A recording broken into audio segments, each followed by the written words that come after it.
Okay, so the question you might have is, well, Jordan, what diet is best for overall health? And that is like saying, hey, what is the meaning of life? Saying what is the best diet for health is really opening a huge can of worms. There's specific ideas that we talk about in terms of what diet, there's a bunch of different diets that they talk about. There's lots of literature on certain things.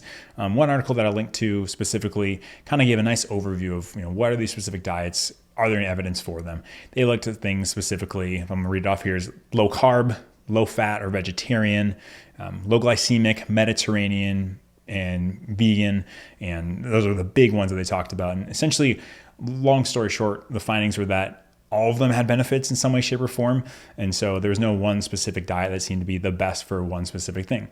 I mean, if you look at it, it can kind of make sense that they all have certain things that we see together, kind of grouping these ideas together. If you look at these diets, they are, not very high in refined carbohydrates, added sugars, lots of trans fats or saturated fats. So like these kind of common things here, and things that they do have a lot of are typically fruits and vegetables, nuts, things like avocado or olive oil, and less red meats or processed meats. And so using this kind of framework, those are kind of the ideas that we're looking for in terms of like, what are the overarching ideas behind these diets? And so these diets all have a lot more in common than they do indifferent from each other. So if you like take a step back, I know some are different. Obviously, if you look at a low carb approach versus, maybe a high fat or high carbohydrate, low fat approach, obviously there's very different macronutrient ratios, but we see time and time again that people can be successful on these different things. And so it's not so much what you're doing, it's more what's right for you, can you implement it, and do these certain traits kind of line up together in terms of eating these whole foods, unprocessed.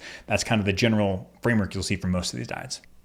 Adding on top of that, there's another paper that I'll link to talked about, are there any name brand diets that are better, like the Ornish diet, the Atkins diet, Jenny Craig? And long story short, no, they didn't find that anyone was specifically better for particular markers.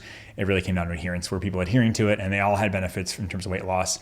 Maybe some low carb had a little bit better weight loss in the short term, but by a year it kind of evened out. And so there's nothing huge or groundbreaking there saying like, hey, this name brand diet, that's probably an expensive way to eat. If you're buying their packaged meal plans, there's no evidence to say that's better than other diets that you can just follow at home.